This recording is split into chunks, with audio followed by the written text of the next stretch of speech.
I'm John Bullard, and I play classical music on the 5-string banjo.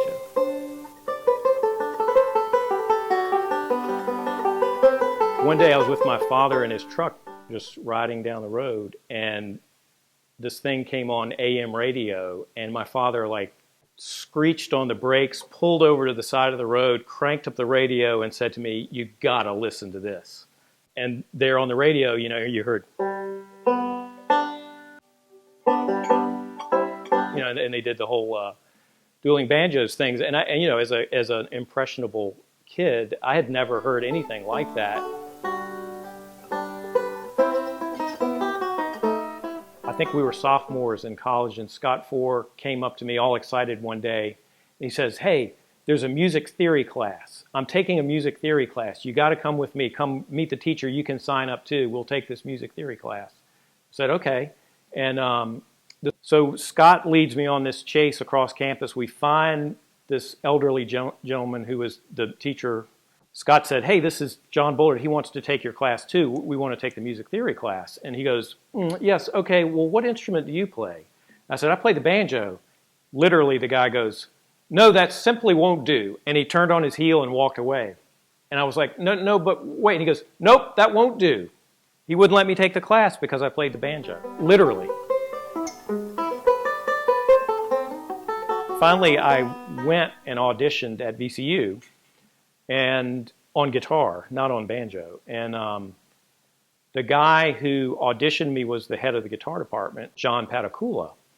And I played some jazz tune, and I played Presbyterian Guitar by John Hartford. I had kind of transcribed that off the record. I did that, but when I finished, I looked up and John goes, "Yeah, okay, that'll do." I was like, "Really?" He goes, "Yeah, you've got a good facility. You can come in." It's like, okay. So I started music school that fall, and 1986 was the first time I went to Galax. And I was hard at work on trying to figure out how to play classical banjo, how to just kind of wrap my brain around it and figure out how to find stuff that would work. And I was very frustrated and had not really had much success with anything. And I went to Galax. And as you probably know, the best part of Galax is in the middle of the night when the campgrounds are full of people just jamming. And in the background, I heard some strains of Jesu, Joy of Man's Desiring on the banjo. And I was like, wait a minute. And I turned around and went back, and there was the banjo player from this band was sitting under a tent in a little chair by himself playing, and it was Fred Boyce. And I just sat down next to Fred, and the only thing that came out of my mouth was, "That's what I've been trying to do. That's exactly what I've been trying to do. Keep playing." And I sat there, and Fred played and played and played probably for 30 minutes. And we talked, and I was like, "What are you playing? How did you get to play that?" And I just picked his brain. And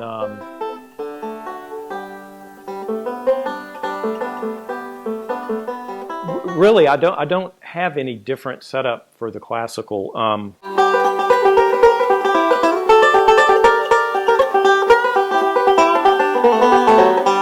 It's the same one I use in bluegrass, and there's no special setup, really. The head is a G sharp, which is pretty standard for bluegrass. The pot here is a pre-war style 75 tenor banjo, and the neck is by Frank Neat. I just got this banjo about a year ago.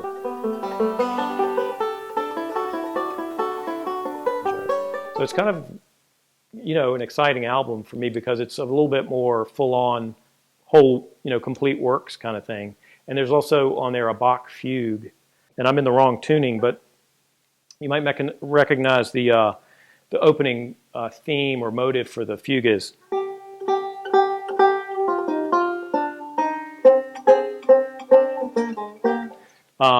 And it goes on for like 7 minutes or something, and each voice comes in a different octave, and then they all play. And that piece, speaking of finding pieces that work for banjo, I started working on that piece, I think about 20 years ago. For younger players, I would say, figure out what it is that drew you to the instrument.